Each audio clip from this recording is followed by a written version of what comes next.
Hello guys, welcome back to another new blog. আমরা চলে এসেছি আবার একটা নতুন ব্লগ নিয়ে। আমরা এবার যাচ্ছি কোথাও একটা, এদিকে বলে দেবো কোথায় যাচ্ছি। বলেই দাও।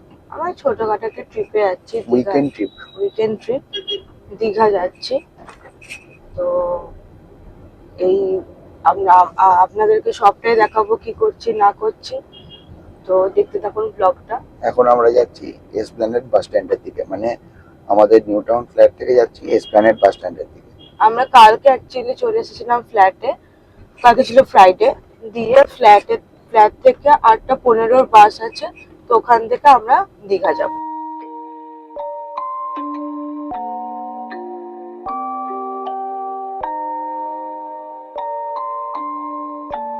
Rage on that beat, going crazy. তো আমরা এখন চলে এসেছি এক্সপ্রেস লাইনের বাস স্ট্যান্ডে। আমাদের এক্সপ্রেস লাইনের বাস আছে, বাট এই পিছনের বাসটা নয়। আর আসছে আমাদের বাস। হ্যাঁ, আমাদের বাসটা হচ্ছে স্লিপার টাইপের বাসগুলো, তো এটা করেই আমরা দীঘা যাবো। বাট আমাদের বাসটা এখনো আসেনি, এটা পিছনে একটা অন্য বাস আছে, এরপর আমাদের বাসটা আসবে। যেহেতু আমাদের 8:15 ডিপার্চার হবে, আমরা একটু আগেই এসে গেছি, 7:30। অনেকটাই আগে চলে এসেছি, রাস্তায় কোনো জ্যাম ছিল না, সকাল সকাল, তো সেই জন্য তাড়াতাড়ি চলে এসেছি। হ্যাঁ, তো এরপর আমাদের বাসটা আসবে, তো আমরা সেখানে ওঠাবো আর দেখাবো বাসটা কেমন। এই হচ্ছে সেই বাসটা যেটা করে আমরা যাব। ফাইনালি এসে স্ট্যান্ডে দাঁড়ালো, 8:15 একটু আগেই এসে গেছে। এরপর লাগেজ লোড হবে, তারপর আমরা আস্তে আস্তে বাসে চাপবো। যে বাসের নিচের কম্পার্টমেন্টটা খুললো আর আমরা আমাদের লাগেজটা এখানে দিয়ে দিলাম, আর আমাদের একটা মানে ট্যাগের মতো দিল যে নামার সময় ওই ট্যাগটা দেখালেই আবার লাগেজটা ফেরত পাবো। আর দেবলিনা আসছে পিছন পিছন। কি করলাম আমরা এখন? লাগেজ লোড করলাম। লাগেজ লোড করলাম, এবারে এই যে বাসে উঠবো। এক্সপ্রেস লাইনের বাস এখন ভিড় হয়েছে, সবাই লাগেজ লোড করছে। তো আমরা বাসের উপরে চলে এসেছি, আর বাসটা কিছুটা এরকম, মানে উপরটা স্লিপার রয়েছে, এদিকে দুটো আর এদিকে একটা করে, আর নিচে সিটারের মতো। যাই হোক, আমাদের তো উপরটা রয়েছে স্লিপার, তো আমরা আমাদের সিটের দিকেই এখন এগিয়ে যাচ্ছি। আমাদের এই সিটটা দিয়েছে উপরে। আমরা এখন উঠে পড়েছি বাসে। বাজছে প্রায় 8টা বাজতে যাচ্ছে। 8:15 ছাড়বে বাসটা। 8:15 ছাড়বে। আর বাসটা কিছুটা এরকম, ভেতরটা বেশ সুন্দর, মানে শুয়ে শুয়ে যাওয়া যাবে, কমফোর্টেবল। বাসটা বেশ ভালো, কমফোর্টেবল, কিন্তু অরিত্র এতটাই লম্বা যে ওর পাটা মানে ঠিকঠাক ভাবে ফিট হচ্ছে না। তো আমি বললাম যে এই জন্য ছোট মানুষ হওয়া খুব ভালো, তাই না? আপনারা বলুন, ঠিকই বলেছি তো? আমি যেহেতু 6 ফুট লম্বা, বাট সেই জন্য আমার ঠিক ফিট হচ্ছে না, একটুখানি উঠে থাকছি। যেদিনে তো একদম আরামসে কমফোর্টেবল শুতে পারছে। আর এইভাবে ব্যাক রেস্ট আছে, এখানে ফ্যাস দিয়ে বসা যাবে, পা ছড়িয়ে বসা যাবে। এমনি তো ভালো শর্ট রাইডের জন্য, বাট যদি শিলিগুড়ি যাই একটু লং রাইড হয়ে যাবে, সেই ক্ষেত্রে একটু প্রবলেম হবে। আর বাকি এই যে পুরো বাসটা ঠিক একদম 8:15 দেবলিনা ঠাকুরকে স্মরণ করলো, আর আমরা এসপ্ল্যানেড বাস স্ট্যান্ড থেকে বেরিয়ে গেলাম। ঠিক ডট 8:15 বাজছে ঘড়িতে। 8:16 হয়েছিল, 8:15তেই বাস ছেড়ে দিয়েছিল।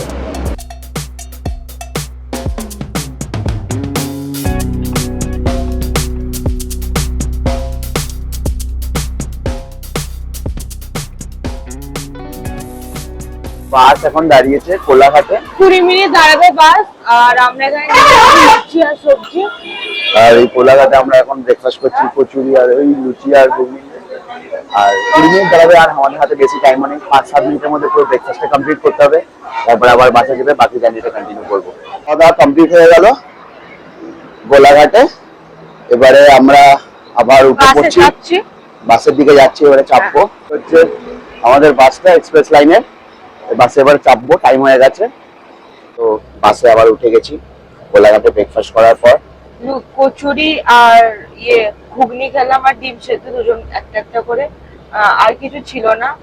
ধোসা ফোসা বললো না, আপনারা কিসে করে এসেছেন? আমরা বললাম বাসে করে। বললো না, ধোসা তাহলে তাড়াতাড়ি হবে না, হ্যাঁ লেট হয়ে যায়। তো বাস যেহেতু 15 থেকে 20 মিনিট দাঁড়ালো কোলাঘাটে, তাই তাড়াতাড়ি সবকিছু করতে হলো। আর রেডি ওটাই ছিল। আর সকালবেলা কচুরি খেয়ে অম্বল করে গেছে, তাই নিয়ে নিয়েছি জিরা সোডা। এবার জিরা সোডাও খাচ্ছি, আর এই বসে বসে বাইরের ভিউটা কিছুটা এনজয় করছি। আস্তে আস্তে দীঘা যাই, দেখি কতক্ষণ সময় লাগে।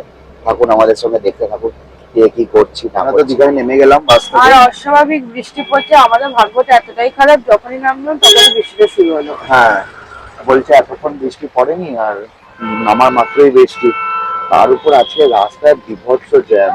আজকে বাস বিভৎস লেট হয়েছে, 12:45 ঢোকার কথা, 2:30 বাসে যাচ্ছে, এখন আমরা হোটেল পৌঁছতে পারিনি।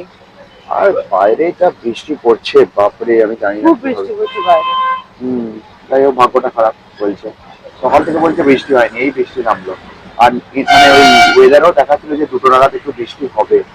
তো দেখি হোটেল যাই, হোটেলে গিয়ে দেখাচ্ছি আপনাদের বাকিটা।